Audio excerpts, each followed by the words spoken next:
ಆತ್ಮೀಯ ಸ್ನೇಹಿತರೆ ನಮಸ್ಕಾರ. ನಾನು ನಿಮ್ಮ ಶಿವಕುಮಾರ್ ಕಾಗೋಡು. ಸ್ನೇಹಿತರೆ, ಸರ್ಕಾರಿ ಶಾಲೆಗಳನ್ನು ಉಳಿಸಿ ಮತ್ತು ಸರ್ಕಾರಿ ಶಾಲೆಗಳನ್ನು ಬೆಳೆಸಿ ಎನ್ನುವ ನಮ್ಮ ಅಭಿಯಾನದ 46ನೇ ಕಾರ್ಯಕ್ರಮವನ್ನು ಈ ದಿನ ಹೂವಿನಹಳ್ಳಿ ಜಿಲ್ಲೆಯ ವಿಜಯನಗರ ಸರ್ಕಾರಿ ಶಾಲೆಯಲ್ಲಿ ನಾವು ಇದನ್ನು ಮಾಡಿದ್ದೀವಿ. ಈ ದಿನದ ಕಾನ್ಸೆಪ್ಟ್ ಏನಂತಂದ್ರೆ, ಇತ್ತೀಚಿನ ದಿನಮಾನಗಳಲ್ಲಿ ಮೊಬೈಲ್ಗಳನ್ನು ನೋಡುವವರ ಸಂಖ್ಯೆ ಹೆಚ್ಚಾಗಿ ಅತಿ ಹೆಚ್ಚು ಮಕ್ಕಳಲ್ಲೂ ಕೂಡ ಮೊಬೈಲಿನ ಗೀಳು ಹೆಚ್ಚಾಗಿರೋ ಕಾರಣ ಮೊಬೈಲ್ ಅನ್ನು ನೋಡುವುದ್ರ ಜೊತೆಗೆ ಅವರು ತಮ್ಮ ವಿದ್ಯಾಭ್ಯಾಸವನ್ನು ಕೂಡ ಹಾಳು ಮಾಡ್ಕೊತಾ ಇದ್ದಾರೆ. ಅದೇ ತರನಾಗಿ ಓದುವ ವ್ಯವಸ್ಥೆ ಕೂಡ ಕಡಿಮೆ ಆಗ್ತಿದೆ ಅನ್ನೋ ಉದ್ದೇಶದಿಂದ ನಾವು ಇದನ್ನ ಮೊಬೈಲ್ ಅನ್ನು ನೋಡಬಾರ್ದು ಅನ್ನೋ ಒಂದು ಕಾನ್ಸೆಪ್ಟ್ ಇಟ್ಕೊಂಡು ಇದನ್ನ ಕಾರ್ಯಕ್ರಮವನ್ನು ಮಾಡಿದ್ವಿ. ಈ ಕಾರ್ಯಕ್ರಮವನ್ನು ಮಾಡಲಿಕ್ಕೆ ನಮಗೆ ಅನುವು ಮಾಡಿಕೊಟ್ಟಂತ ಸರ್ಕಾರಿ ಶಾಲೆಯ ಮುಖ್ಯ ಶಿಕ್ಷಕರಿಗೂ ಹಾಗೂ ಸಹಾಯಕ ಶಿಕ್ಷಕರಿಗೂ, ಆಮೇಲೆ ಶಾಲೆಯ ಎಸ್ಟಿಎಂಸಿ ಅಧ್ಯಕ್ಷರಿಗೂ ಹಾಗೂ ಈ ಜನಪ್ರತಿನಿಧಿಗಳು ಕೂಡ ನಾವು ಒಂದು ಗೌರವವನ್ನು ಸಲ್ಲಿಸತಕ್ಕಂಥ ಕೆಲಸವನ್ನು ಮಾಡಿದ್ವಿ. ಈ ದಿನ ಸಹಕಾರ ಕೊಟ್ಟ ಎಲ್ಲರಿಗೂ ಕೂಡ ಹೃದಯಪೂರ್ವಕ ಧನ್ಯವಾದಗಳು. ಸರ್ಕಾರಿ ಶಾಲೆಗಳನ್ನ ಉಳಿಸಿ, ಸರ್ಕಾರಿ ಶಾಲೆಗಳನ್ನ ಬೆಳೆಸಿ, ಸರ್ಕಾರಿ ಶಾಲೆಗಳನ್ನ ಉಳಿಸಿ, ಸರ್ಕಾರಿ ಶಾಲೆಗಳನ್ನ ಬೆಳೆಸಿ. ಜೈ ಹಿಂದ್. ಮಾಡ್ತಾರಲ್ಲ 2 ತಾಸು ನಿಮಗೋಸ್ಕರ ಶ್ರಮ ಪಟ್ಟು ಲೇಟ್ ಆಗೋದಿಲ್ಲ. ನಾನು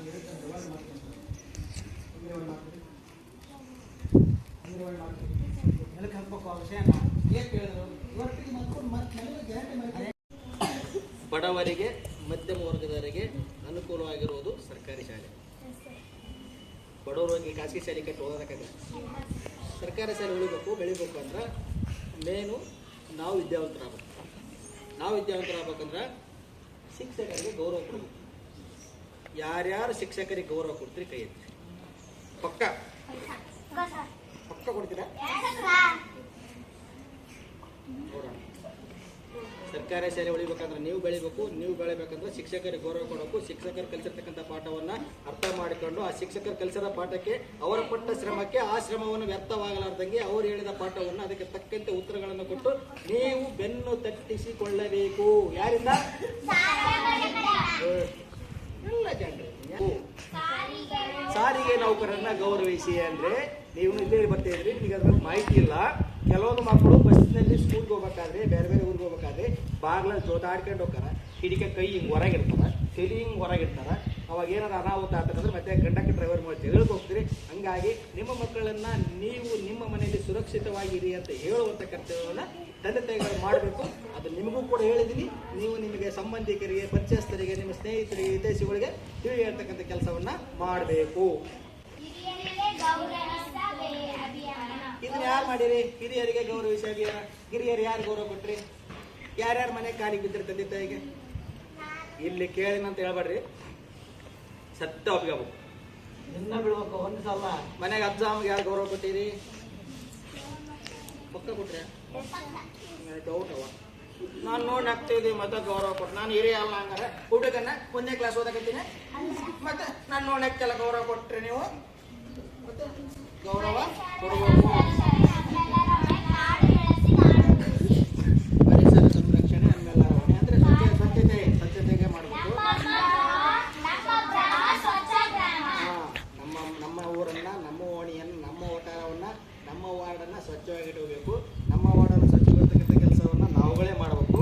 ಯಾರೋ ಹೇಳಿದ್ರೆ ಅವ್ರು ಯಾರು ಮಾಡಲ್ಲ. ನೀನು ಜಾಣಿಯಾಗಿದ್ರೆ ನಿಮ್ಮ ಮನೆ ಕಸ ಇರ್ತದ, ನಿಮಗೆ ಕೌನ್ಸಿಲರು, ಮೆಂಬರು, ಜನಪ್ರತಿನಿಧಿ ಕರೆದು ಬಾರಪ್ಪ ಇಲ್ಲಿ ಕಸ ಇರ್ತೈತೆ ತುಂಬಿಸ್ತೀಯ, ನಾವು ತುಂಬಾನ ಅಂತ ಹೇಳಿದ್ರೆ ಅವರು ತುಂಬ್ತಾರೆ.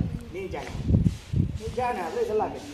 ಏನು ಇಂಪಾರ್ಟೆಂಟು ನಿಮಗೆ ಸಂಬಂಧಪಟ್ಟದ್ದು ನಾನು ಇದೊಂದು ಹೇಳ್ತೀನಿ, ಹೇಳಿ ಆಮೇಲೆ ಮಾತಾಡೋದು. ಹಗಲಿನಲ್ಲಿ ಫಸ್ಟ್ನೇ ಪಾಯಿಂಟ್ ಇದು. ಹಗಲಿನಲ್ಲಿ ಬೀದಿ ದೀಪ ಉರಿಯುತ್ತಿದ್ದರೆ ಆಫ್ ಮಾಡಿ ಅಂತಿದೆ. ಬಟ್ ನೀವು ಆಫ್ ಮಾಡ್ತಾ ಯಾಕೆ ಹೇಳಿ? ಹಗಲಿನಲ್ಲಿ ಬೀದಿ ದೀಪ ಉರಿಯುತ್ತಿದ್ರೆ ಆಫ್ ಮಾಡಿ ಅಂತ ಹೇಳಿ ನಾನು. ನೀವು ಆಫ್ ಮಾಡ್ತೀರಾ? ಕರ್ರಗಾಗ್ಬಿಡ್ತೀರಿ, ಕರೆಂಟ್ ಹೊಡೆದು ಹಾಕಿರಲ್ಲ. ಯಾರು ಆಫ್ ಮಾಡಬೇಕು? ಹೇಳ್ಬೇಕು. ನಾನು ಲೈಟ್ ಆಫ್ ಮಾಡಿ ಸುಮ್ಮನೆ ವೇಟು ಇದಲ್ಲ, ಲೈಟು ಮನೆ ಬಂದು ಕಮ್ಮ ಅದನ್ನ ಹೇಳ್ತೀರಿ. ಅದನ್ನ ಹೇಳ್ಬೇಕು. ಹಿರೇತನ ಮಾಡಬಾರ್ದು. ಹಿರೇತನ ಮಾಡಿದ್ರೆ ಏನಾಕೈತಿ? ಕರೆಂಟ್ ಹೊಡಿತೈತಿ. ಅನಾಹುತ ಆದ್ರೆ ಅದೇ ಕರೆಂಟ್ ಹೊಡಿತೈತಿ. ಸಾರ್ವಜನಿಕ ಕೊಳವೆಯಲ್ಲಿ ನೀರು ಪೋಲಾಗುತ್ತಿದ್ದರೆ ರಕ್ಷಿಸಿ, ನಿಲ್ಲಿಸಿ. ನಿಮ್ಮ ಮನೆ ಮುಂದೆ ನಿಮ್ಮ ಮನೆಯಲ್ಲಿ ಆಫ್ ಮಾಡೋದು ಗೊತ್ತಿರೋದು. ಮುನ್ಸಿಪಾಲ್ಟಿ ರೇಖೆನಲ್ಲಿ ಆಫ್ ಮಾಡಲ್ಲ. ಅವಾಗ ಏನು ಮಾಡ್ತೀರಿ? ನೀವೇ ನಿಲ್ಲಿಸ್ಬೇಕು. ಅದೇನು ಕರೆಂಟ್ ಹೊಡಿತಿದ್ದೇನೆ? ಕರಿಬೇಕು. ಯಾರು ಬೇಡ, ನೀವು ನಿಲ್ಲಿಸ್ಬೇಕು. ಯಾಕೆ ನಿಮ್ಮ ಕೈಲಾಗಲ್ಲ ನಿಲ್ಲಿಸೋದು? ಮನೆ ತಂದೆ ಬಾಯಿ ಮುಚ್ಚಿಸ್ತೀರಿ, ಬಾಯಿ ಮಾಡಿ. ಹಂಗಾಗಿ ನೆಲ್ಲಿನ ನೀವೇ ಬಂದ್ ಮಾಡಬೇಕು. ರಸ್ತೆಯಲ್ಲಿ ಕಲ್ಲು ಅಥವಾ ಮಳ್ಳು ಬಿದ್ದಿದ್ದರೆ ಕಂಡರೆ ಎತ್ತಿ ಹಾಕಿ. ಇಷ್ಟು ದೊಡ್ಡ ಕಲ್ಲು ಬಿದ್ರ ಗುಡ್ ಗುಡ್ ಹಂಗೆ ಅದು ಹಂಗಿರ್ಬೇಕು. ದೊಡ್ಡ ಕಲ್ಲು ಬಿದ್ದರೆ ದೊಡ್ಡವ್ರು ಕರಿಬೇಕು, ಸಣ್ಣ ಕಲ್ಲು ಬಿದ್ದರೆ ಸಣ್ಣವ್ರನ್ನೇ ಕರಿತೀವಿ. ನೀನೊಂದು 5 kg ಕಲ್ಲು ಎತ್ತೀವ ಪಕ್ಕ ಎತ್ತೀವ ನೀನು ಜಾಣ. ದೊಡ್ಡ ಕಲ್ಲು ಎತ್ತಬೇಡ, ಹಿಡ್ಕೊಂಬರತ್ ನೋಡೋಣ ಹಿಂಗ ಆಗ್ಬಿಡ್ತೀಯ. ಹಿಂಗ ಲಿಮಿಟೆಡ್ ಏನು, ನಿಮ್ಮ ಕೈಲಾಗದನ್ನು ಮಾತ್ರ ಮಾಡಿ. ಮುಳ್ಳು ಬಿಡುತ್ತಾ ಹೇಳ್ದಾಗ ಯಾಕೆ ಕಣ್ಣು ಕಾಣಲಾರ್ದ್ರೆ ಓಡಾಡ್ತಿರ್ತಾರ, ವಯಸ್ಸಾದ್ರೆ ಓಡಾಡ್ತಿರ್ತಾರ, ಸಣ್ಣ ಪುಟ್ಟ ಮಕ್ಕಳು ಓಡಾಡ್ತಿರ್ತಾರ. ಅವಾಗ ಏನಾದ್ರೂ ಮುಳ್ಳು ಬಿಟ್ರೆ ಕಲ್ಲು ಬಿಟ್ರೆ ಹಾನಿ ಆಗ್ತೈತಿ. ಆ ಥರ ಹಾನಿ ಆಗೋದನ್ನು ತಪ್ಪಿಸ್ಬೇಕಂದ್ರೆ ನಮ್ಮಲ್ಲಿ ಜಾಣ್ಮೆ ಇರಬೇಕು. ನಮ್ಮಲ್ಲಿ ಜಾಣ್ಮೆ ಇದ್ರೆ ಆ ಕಲ್ಲನ್ನು ಎತ್ತಿ ಹಾಕಬೇಕು, ಆ ಮುಳ್ಳನ್ನು ಎತ್ತಿ ಹಾಕಬೇಕು, ಆ ಕಸನ ಎತ್ತಿ ಹಾಕಬೇಕು. ನೆಕ್ಸ್ಟ್, ಯಾರಾದರೂ ರಸ್ತೆ ಅಕ್ಕಪಕ್ಕ ಸಾರ್ವಜನಿಕ ಸ್ಥಳದಲ್ಲಿ ಅಥವಾ ನಮ್ಮ ಮನೆ ಮುಂದೆ ಕಸ ಹಾಕಿದ್ರೆ ನಾಳೆಯಿಂದ ಹಾಕಬೇಡಿ ಅಂತ ಬುದ್ಧಿವಾದ ಹೇಳೋದು. ನಾಳೆಯಿಂದ ಹಾಕಬೇಡಿ. ಯಾಕ ನೀ ನಮ್ಮ ಮನೆ ಹತ್ರ ಕಸ ಹಾಕೋ ನೋಡ, ನಾನ್ ಸರಿ ಇಲ್ಲ ನೋಡ ಅಲ್ಲ ನೋಡಪ್ಪ ಎಡ ಯಾಕ ಮಾವ ಕಕ್ಕ ದಡಪ್ಪ ಚಿಕ್ಕಪ್ಪ ಕಸ ಹಾಕ್ಬೇಡಪ್ಪ. ಸಾರ್ವಜನಿಕ ಜಾಗ ಕಸ ಕೌಂಟ್ರ್ ಟಿಪ್ಪಿರ್ತೈತಿ, ಅದು ಮುನ್ಸಿಪಾಲ್ಟಿ ಇಟ್ಟಿರ್ತಾರೆ ಕಟ್ಟಿ. ನೀನಂಗ ಶಿಟ್ಟಲಿಂಗ ರೋಡಿಜೆ ಮಾಡಿಬಿಟ್ರೆ ಹಂಗಾಗಿ ಕಸ ಹಾಕದಿದ್ರೆ ಗಲೀಜ್ ಆಗ್ತೈತೆ, ನೊಣ ಆಗ್ತಾವು, ವಿಷಕಾರಿ ಆಹಾರ ಆಗ್ತೈತಿ. ಬಂದು ಆಹಾರ ಮೇಲೆ ಕುಂತಾಗ ಆರೋಗ್ಯ ಅಧಿಕಾರಿ ಇದೆಲ್ಲ ಹೇಳ್ಬೇಕು. ಎರಡು ಕ್ವಶನ್ ಕೇಳ್ತಾರೆ ಆಮೇಲೆ ಕೇಳು. ನಿನಗಿಂತ ಸಣ್ಣರಿದ್ರೆ ಬುದ್ಧಿ ಹೇಳ್ತೀಯ? ಸಣ್ಣ ಬುದ್ಧಿ ಅವ್ರು ಬುದ್ಧಿ ಹೇಳ್ತಾರೆ ನಿನಗೆ? ನಿನಗಿಂತ ಸಣ್ಣರಿದ್ರ ಬುದ್ಧಿ ಹೇಳ್ಬೇಕು. ನಾನು ನಿಮಗಿಂತ ಸಣ್ಣ ಅನ್ನೋದಲ್ಲ, ಮೊಬೈಲ್ ನೋಡ್ಬೇಡ ಅಂತ ಹೇಳ್ಬೇಕು ನೀವು ನನಗೆ. ಮತ್ತೆ ನಾನು ಹೇಳಿದ್ರೆ ನೀವು ಕೇಳ್ಬೇಕಲ್ಲ, ಕೇಳ್ರೆ ನಿನಗಿಂತ ಸಣ್ಣವರಿದ್ರೆ ಬುದ್ಧಿ ಮಾತು ಹೇಳು, ನಿನಗಿಂತ ದೊಡ್ಡವ್ರ ಬುದ್ಧಿ ಮಾತು ಹೇಳಿದ್ರೆ ಬುದ್ಧಿ ಮಾತು ಕೇಳಿಸ್ಕೋಬೇಕು. ಕೇಳಿಸಿ ಅಂದ್ರೆ ಮಾತಾಡ. ನೀನು ಒಳ್ಳೇದು ಹೇಳಿದ್ರೆ ಚೆನ್ನಾಗಿ ಓದವ ಅಂದ್ರೆ ಗೊತ್ತೀನಿ. ಯಾಕೆ ಓದಂದ? ನಮಗಿನ್ನೂ ದೊಡ್ಡವರಲ್ಲ, ಯಾಕೆ ಓದಿದ್ರು? ಏನೋ ಚೆನ್ನಾಗಿರ್ಬೇಕಂತ ಹೇಳ್ತಾನೆ ಅವ್ರು. ಹೌದು, ನಿನಗೆ ಬುದ್ಧಿವಾದ ಹೇಳಿದ್ರೆ ಅವ್ರಿಗೇನು ರಕ್ಷಿಸ್ತದೆ, ಆ ಕೊಟ್ಟು ಬರ್ತೈತೆ. ಹಂಗ ನೀವು ದೊಡ್ಡವ್ರು ಹೇಳಿದ್ರೆ ಕೇಳು, ಸಣ್ಣರಿಗೆ ನೀ ಹೇಳು. ಸಣ್ಣರಿಗೆ ಹೇಳ್ಬೇಕಾದ್ರೆ ನೀ ದೊಡ್ಡವಳಾಗ್ತೀಯ, ದೊಡ್ಡವರಿಂದ ಕೇಳ್ಬೇಕಾದ್ರೆ ನೀ ಸಣ್ಣವಳಾಗ್ತೀಯ. ಏನು ವ್ಯತ್ಯಾಸ ಐತಿ ಅಲ್ಲೇನು? ಇಲ್ಲಿ ಎರಡು ಕಡೆ ಸಿಕ್ಕಿದ್ದೇನು? ಬುದ್ಧಿವಾದ ಮತ್ತು ಬುದ್ಧಿವಂತಿಕೆ ಎರಡು ಕಡೆ ಸಿಕ್ಕಿದೆ. ಓಕೆನಾ? ಕೈಲಾಗದವರನ್ನ ರಸ್ತೆಯಲ್ಲಿ ದಾಟಿಸಿ ಅಂತ. ಕೈಲಾಗಲ್ಲ ಅಂದ್ರೆ ಯಾರು? ಅಜ್ಜ ಅಜ್ಜಿ, ವಯಸ್ಸಾದ್ರು, ಕಣ್ ಕಾಣ್ದಿರೋರು, ಅಂಗವಿಕಲರು. ರೋಡ್ ದಾಟಕ್ಕೆ ಪ್ರಾಬ್ಲಮ್ ಇರ್ತಾರೆ, ಅವ್ರ ಪಾಡಿ ಅವ್ರು ಹೋಗ್ತಾ ಇರ್ತಾರೆ, ಗಾಡಿಗಳು ಬರ್ತಾ ಇರ್ತವೆ, ಅವ್ರು ದಾಟಕ್ಕೆ ಪ್ರಾಬ್ಲಮ್ ಆಗಿರುತ್ತೆ, ಏನೋ ಆರೋಗ್ಯ ವ್ಯತ್ಯಾಸ ಇರುತ್ತೆ, ಇನ್ನೊಂದೇನು ಕೆಲಸಕ್ಕೆ ಹೋಗ್ಬೇಕು. ಅವಾಗ ದಾಟಿಸಿ ಹೆಂಗೆ ದಾಟಿಸ್ಬೇಕು? ಕೈ ಹಿಡ್ದು ದಾಟಿಸ್ತಾರೆ. ಅಲ್ಲಿ ಗಾಡಿ ಬರ್ತದೆ ಅಲ್ಲಮ್ಮ, ನಾನು ಹೇಳಿ ನನ್ನ ಮೆಂಟ್ಲ್ ಆದ್ರೂ ಕೆಟ್ಟು ಮೊದಲು, ನೀವು ಜಾಡ್ರ ಆದ್ರೂ ಕೆಟ್ಟು ಮೊದಲು. ಅಲ್ಲಿ ಆಯ್ತು ಅವ್ನು ತರಲಿಲ್ಲ, ಲಾರಿನ ದಬ್ಬಿಡ್ತೀನಿ. ನಾವು ಸರಿಯಾಗಲ್ಲ, ಅರ್ಥಕ್ಕೆ ಬಂದ್ಬಿಟ್ಟಿರ್ತೀಯಲ್ಲ. ಅತ್ಲ ಹೋದ್ರೂ ಗೊತ್ತೈತಿ, ಇತ್ಲ ಬಂದ್ರು ಗೊತ್ತೈತಿ. ಅವಾಗ ಏನು ಜಾಡ್ತಾನ ಮಾಡಬೇಕು ಅಲ್ವಾ? ಅವಾಗ ಏನು ಜಾಡ್ತಾನೆ? ಲಾರಿ ಇಷ್ಟೇ ನೋಡಿ, ನಾವು ಇರೋದು ಹತ್ರ ಆಯ್ತಂದ್ರೆ ಹೋಗ್ಬೇಕು, ಸ್ವಲ್ಪ ದೂರ ಆಯ್ತಂದ್ರೆ ಹೋಗ್ಬೇಕು. ಅವ್ನಿಗೆ ಅರ್ಥ ಆಗ್ತದೆ ಕೈಯಲ್ಲಿ ಈಗಿರೋದು ಸಿಗ್ತಾ ನಾವ ಗುರ್ಸ್ಕೊಂಡ್ಬಿಟ್ರೆ. ಯಾವತ್ತೂ ಕೂಡ ಸಹಾಯ ಮಾಡೋದ್ರಲ್ಲೂ ಕೂಡ ಸಮಸ್ಯೆ ಇರುತ್ತೆ ಕೆಲವೊಂದರಲ್ಲಿ. ಆ ಸಹಾಯ ಮಾಡೋದ್ರಲ್ಲಿ ನಾವೇ ಸಮಸ್ಯೆ ಮಾಡ್ಕೊಂಡು ನಮ್ಮ ಲೈಫ್ ಹಾಳು ಮಾಡ್ಕೊಳ್ಳೋದ್ರಿಂದ ಯೋಚನೆ ಮಾಡಿ ದಾಟ್ಸ್ಬೇಕು. ಅದು ಕೆಲವೊಂದು ಟೈಮ್ ಎಲ್ಲ ಟೈಮ್ ಸಿಗಲ್ಲ. ದಾಟ್ಸೋ ಅದೃಷ್ಟ ಎಲ್ಲರಿಗೂ ಸಿಗಲ್ಲ. ಅರ್ಥ? ಈಗ ಹೇಳಿದಂತ ಕೂಡ ಯಾರು ಸಿಗಲ್ಲ. ಹಂಗೆ ಹೇಳ್ಬಿಟ್ಟು ಬಂದು ಶಾಲೆಗೆ ಯಾರು ದಾಟ್ಸೋದು, ಯಾರು ಹೊಂಟಾಣ ಕರ್ಕೊಂಡು ದಾಟ್ಸೋದು ಬರ್ರಿ ನೀವು ದಾಟಿಸ್ ಬೇರೆ ಅದು ಅದೃಷ್ಟ. ಅದು ನಿಮಗೆ ಜೋಡಿಸಿ ಹೇಳಿದೆ. ಈಗಿಲಿಂದ ನೀವು ಅದಾದ್ಮೇಲೆ ತಟ್ಟೆಯಲ್ಲಿ ಊಟವನ್ನ ಉಳಿಸದೆ ತಿನ್ನಲು ಕಲಿಯಿರಿ. ಇದೇನು ಅಂದ್ರೆ ಅರ್ಥ ಏನು?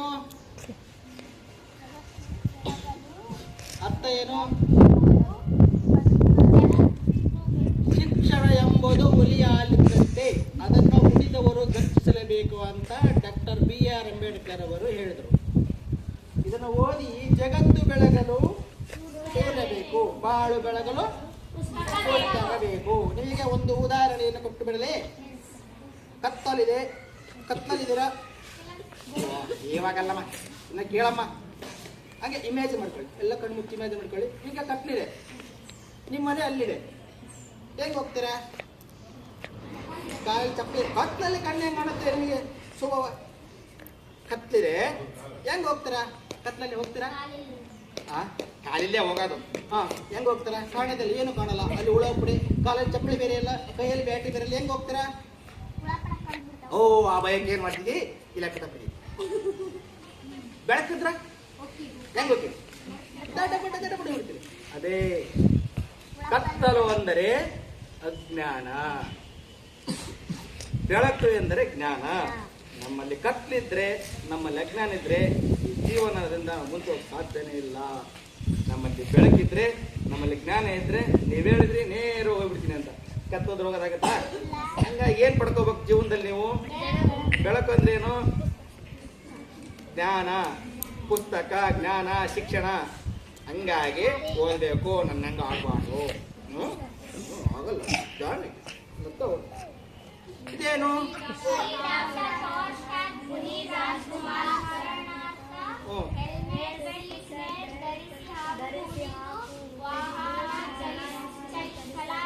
ಬೇಡಿ, ಓಕೆನಾ?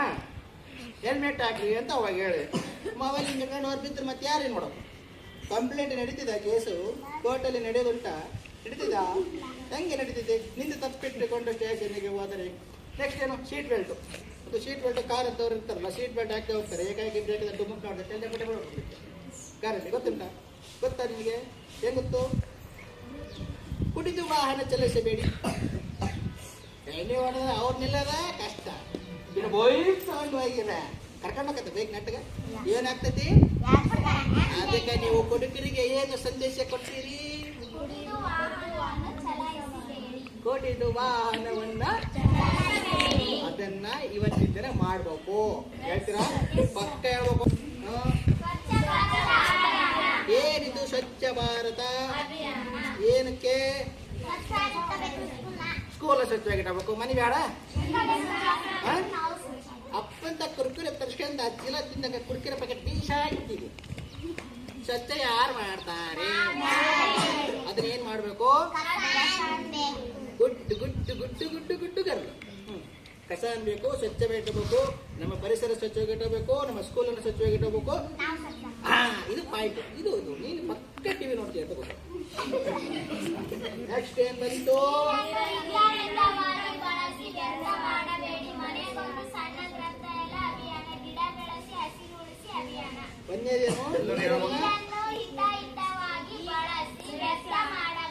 ನೀರನ್ನ ಹಿತಮಿತವಾಗಿ ಬೆಳೆಸಿ ಒಂದು 5 ಕೊಡಪಾನ ಮೈ ತಗೊಂಡ್ಬಿಡ್ರಿ. ಯಾರು ತಗೊಂಡ್ರಿ? ಇವಾಗ ನೀರು ತುಂಬೈತಿ, ನೀರನ್ನ ಹಿತಮಿತವಾಗಿ ಬಳಸಬೇಕು. ಮುಂದಿನ ಪೀಳಿಗೆಗೆ ನಮಗೆ ನೀರು ಸಿಗಬೇಕಾದ್ರೆ, ಮುಂದೆ ನಮ್ಮ ಮಕ್ಕಳ ಮೊಮ್ಮಕ್ಕಳ ಬರಿ ಮೊಮ್ಮಕ್ಕಳ ಗಿರಿ ಮೊಮ್ಮಕ್ಕಳಿಗೆ ಏನಾದ್ರೂ ನೀರು ಸಿಗಬೇಕಿದ್ರ ಈಗಲಿಂದನ ನೀರನ್ನ ಮಿತವಾಗಿ ಬಳಸಬೇಕು. ಅಭಿಯಾನ. ಮನೆಗೊಂದು ಸಣ್ಣ ಗ್ರಂಥಾಲಯಕ್ಕೆ, ಮನೆಗೊಂದು ಆಟ ಸಾಮಾನ್ಯ ಮಾಡೋದು, ಮನೆಗೋಸು ಉಂಟ ಮಾಡೋದು, ಟಿವಿ ಓಡಿಸು, ಮೊಬೈಲ್ಗಳು, ಮೊಬೈಲ್ ಚಾರ್ಜರು ಏನ್ ಇಟ್ಕೋಬೇಕು? ಎಷ್ಟು ಪುಸ್ತಕ ಇಟ್ಕೊಂಡಿದ್ದೀರಿ ಮನೆಯಲ್ಲಿ? ವಾವ್, ನೀನು ಎಷ್ಟದವು? ಆಕೆ ಕೈ ಅಂತ ಗೊತ್ತಿಲ್ಲ. ಮನೆಗೊಂದು ಸಣ್ಣ ಗ್ರಂಥಾಲಯ ಅಂದ್ರೆ ನಿಮಗೆ ಮೊಬೈಲ್ ನೋಡ್ಬೇಕು ಅನಿಸ್ದಾಗ, ನಿಮಗೆ ಟಿವಿ ನೋಡ್ಬೇಕು ಅನಿಸ್ದಾಗ, ಆ ಕೌಂಟ್ರಿಂದ, ಆ ಶೆಲ್ಫ್ ಇಂದ, ನೀವು ಕಬೋರ್ಡ್ ಇಂದ ಒಂದು ಬುಕ್ಕ ತಗೊಂಡೋದ್ರೆ ನಿಮ್ಮಲ್ಲಿ ಜ್ಞಾನ ಅನಿಸ್ತುತ್ತೆ. ಅವಾಗಲೇ ನಾನು ಹೇಳಿರೋದು, ಮೊಬೈಲನ್ನು ಬಿಡ್ಬೇಕು, ಬುಕ್ಕನ್ನು ತಗೋಬೇಕು, ಪುಸ್ತಕ ಓದಬೇಕು. ಪುಸ್ತಕ ಓದಿದಷ್ಟು ವಿಷಯ ಸಂಗ್ರಹಣೆ ಆಗ್ತದೆ, ವಿಷಯ ಸಂಗ್ರಹಣೆ ಆದಷ್ಟು ಜ್ಞಾನ ಬೆಳೆದಿದೆ, ಜ್ಞಾನ ಬೆಳೆದಷ್ಟು ಏನಾಗುತ್ತೆ? ಜೀವನದಲ್ಲಿ ಯಶಸ್ಸನ್ನ ಕಾಣುತ್ತೆ, ಬುದ್ಧಿವಂತೆ ಆಗ್ತೀವಿ. ಲಾಸ್ಟ್ ಏನು ಬಿಟ್ಟೆ? ಗಿಡ ಬೆಳೆಸಿ. ಗಿಡ ಬೆಳೆಸ್ತೀರಾ? ಇದನ್ನ ಎಷ್ಟು ದಿನ ಆಯ್ತು ನೀವು ಹಚ್ಚಿ? ಯಾಕು ಬೆಳೆದಲ್ಲೋ? ಯಾರು ಹಾಕಬೇಕು? ಯಾರು ಹಾಕಬೇಕು? ನಾನು ಮುಂದೆ ಸಲ ಪುಸ್ತಕ ಕೊಡಕ್ ಬರ್ತೀನಿ, ಅವಾಗ ದೊಡ್ಡದಾಗಿರ್ಬೇಕು, ನನಗೆ ಇಷ್ಟೊತ್ತರ ಆಗಿರ್ಬೇಕು ಪಕ್ಕ. ನೋಡ ಇದೇನು?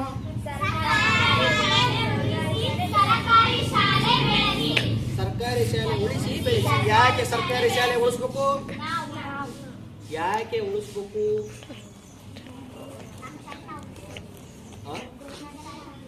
ಕಟ್ ಮಾಡ ನಿಮ್ಮ ಅಷ್ಟೇ ಕಂಪ್ಲೇಂಟ್ ಏನಾಗೋದು ನೋಡವ. ನಿನ್ನ ಮಗಳು ಏನು ಹೇಳಿದ ನನಗೆ ಅಂತಂದ್ರೆ ನಿಮ್ಮ ಏನು ಹೇಳ್ತಾರ? ಏನಾಗ್ತದೆ? ನನ್ನ ಮಗಳಿಗೆ ಕೆಟ್ಟದ್ದು ಹೇಳಿ ಬಿಡಪ್ಪ, ಒಳ್ಳೇದೇ ಹೇಳ, ಇನ್ನು ಆಸ್ತಿಕ ಅನ್ಕೋದಾರ ನಿನಗೆ ಸಪೋರ್ಟ್ ಇರ್ತೈತಿ, ಎಲ್ಲ ಕಡೆ ಸಪೋರ್ಟ್ ಇರ್ತೈತಿ. ಹಂಗೆ ಮಕ್ಕಳು ಹೇಳಿದ್ರೆ ದೊಡ್ಡವ್ರು ಕೇಳ್ತಾರೆ. ಕೆಲವೊಂದು ವಿಷಯಗಳನ್ನ ಸೂಕ್ಷ್ಮವಾಗಿ ಹೇಳ್ಬೇಡ್ರಿ. ಇಂಥ ವಿಚಾರಗಳು ಬಯಲಿದ್ದಾಗ, ಬಯಲು ಶೌಚಾಲಯ ಕೊಟ್ಟಾಗ ತಿಳಿಸಿ ಹೇಳ್ತಾ ಕೆಲಸ ಮಾಡಿ. ಸಿದ್ಧ ಎಲ್ಲಿ ಅಲ್ಲಿ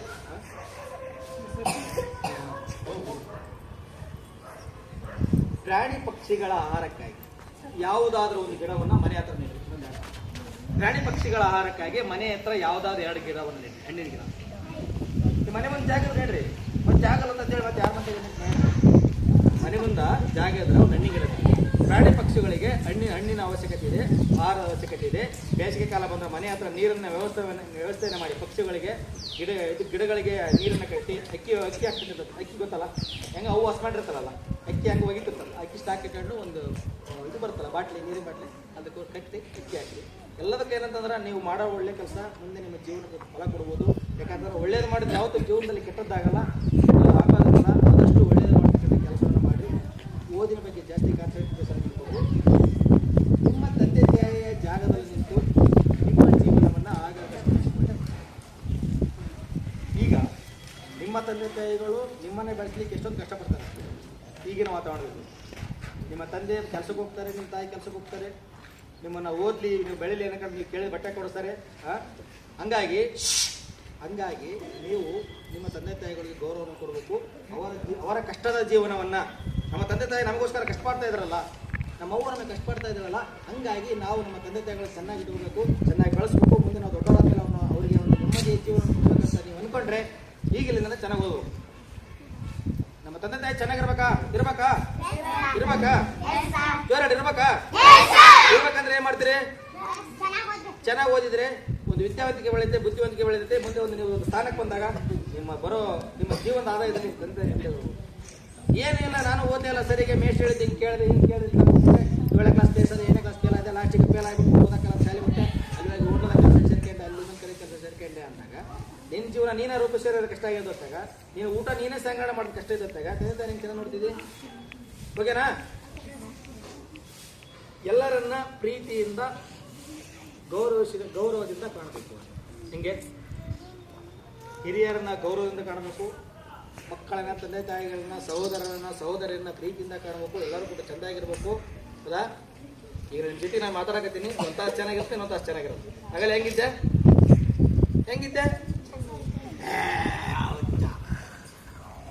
ಜಾಸ್ತಿ ಮೊಬೈಲ್ ನೋಡಿದಾಗ ಒಂದು ತಾಸು ಚೆನ್ನಾಗಿರ್ತೀವಿ, ಒಂದು ತಾಸು ಚೆನ್ನಾಗಿರಲ್ಲ. ಯಾವ ಗುಳಿಗಿನೂ ವರ್ಕ್ ಮಾಡಲ್ಲ. ನಾವೆಲ್ಲ ಆಸ್ಪತ್ರೆ ತೋರ್ಸಕ್ಕೆ ತಿಂತಲ್ಲ ಅಂದ್ರೆ ಯಾವ ಗುಳಿಗಿನೂ ವರ್ಕ್ ಮಾಡಲ್ಲ. ಓಕೆನಾ? ಮಾತಾಡೋದು ಮುಗಿಸ್ಲಾ? ಮಾತು ಕೊಡ್ತೀರಾ? ಏನು ಕೊಡ್ತೀರಿ?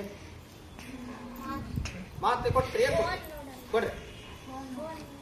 ಜೋರ್ ಹೇಳ್ಬೇಕು. ಫೋನ್ ನೋಡಲ್ಲ. ಮತ್ತೆ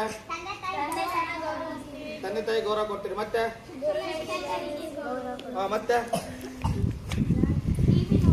ಟಿವಿ ನೋಡಲ್ಲ. ಮತ್ತೆ ಜಾಂಡ್ರ ಹಾಕ್ತೀರಿ. ಮತ್ತೆ ತಂದೆ ತಾಯಿಗಳು ದುಡ್ಡು ಹಾಕ್ತೀರಿ. ಮತ್ತೆ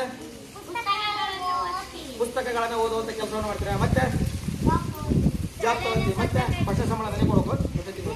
ನೆಕ್ಸ್ಟ್ ಶಾಲೆ ಸ್ವಚ್ಛ ಇಡ್ತೀರಾ. ಮತ್ತೆ ಚಕ್ಕಲ್ಲಿ ಕೇಳ್ಬೇಕು.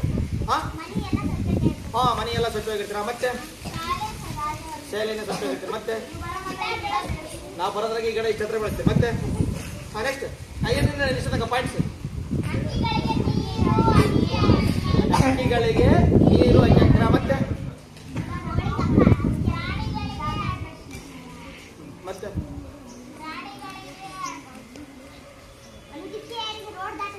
ಮುದುಕರಿಗೆ ಆಡ್ಸಲ್ಲ. ಹಂಗಾರಿ ಆಡ್ತದೆ. ಇಷ್ಟೊತ್ತು ಹೇಳಿದ್ದ ಪಾಯಿಂಟನ್ನು ಎಲ್ಲರೂ ನೆನಪಿಟ್ಕೋಬೇಕು. ನಮ್ಮ ಲೈಫು ನಮಗಾಗಿರೋ ಲೈಫು ಬೇರೆಯವ್ರಿಗೆ ಆಗಬಾರ್ದು ಅನ್ನೋ ಕಾನ್ಸೆಪ್ಟ್ ನಂದು. ಓಕೆನಾ?